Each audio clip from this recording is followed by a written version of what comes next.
Number 1 వశీకరణ మాంత్రికుడు జ్యోతిషాలయం.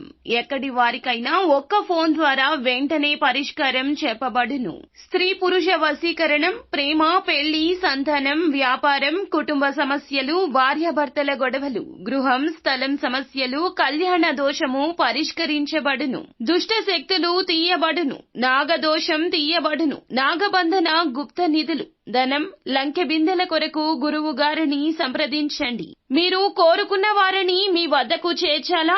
అంజనం వేసి చూపబడును. Guruji phone number 8185066725.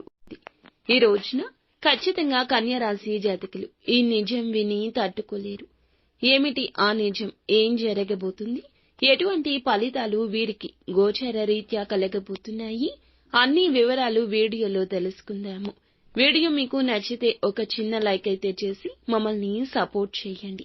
ఇక ఆలస్యం లేకుండా వీడియోలోకి వచ్చేద్దాము. మధ్యాహ్నం 1:30 దాటాక చంద్రుడు అష్టమ స్థానంలోకి ప్రవేశించి రాహు కుజుల దృష్టి తాకుతుంది.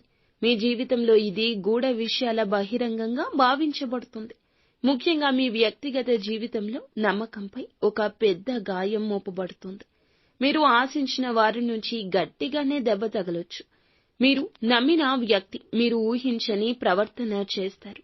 గడచిన కాలంలో వారిపై చాలా నమ్మకం పెట్టుకున్నారు. ఇప్పుడు పూర్తిగా భిన్నంగా మారిపోయి మిమ్మల్ని మోసం చేసినట్లు తెలిసే దుస్థితి దాపురిస్తుంది. ఇది కేవలం వ్యక్తిగతం కాదు, ఆర్థికంగా లేదా పరువు విషయంలో కావచ్చు. మీ దగ్గర వారే మీ యొక్క అభివృద్ధి అడ్డుకోవడానికి చేస్తున్న కుట్ర కావచ్చు. ఒక్కసారిగా చెవిన పడుతుంది. వారి మాటల్లో వక్రీభావం ఉంటుంది.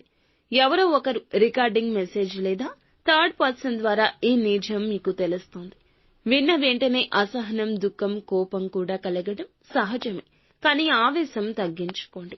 సోషల్ మీడియాలో, వర్క్ ప్లేస్ లో లేదా కుటుంబ సభ్యుల్లో ఒక లేనిపోని అపవాదం ఫలితంగా బాధపడే అవకాశం ఉంటుంది.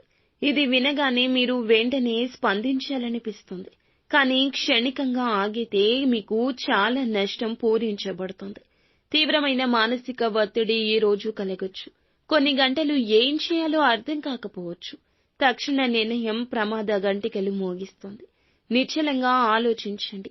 నమ్మిన వ్యక్తితో మాటల్లో గౌరవం ఉండాలి. ప్రతి విషయానికి వెంటనే స్పందించొద్దు.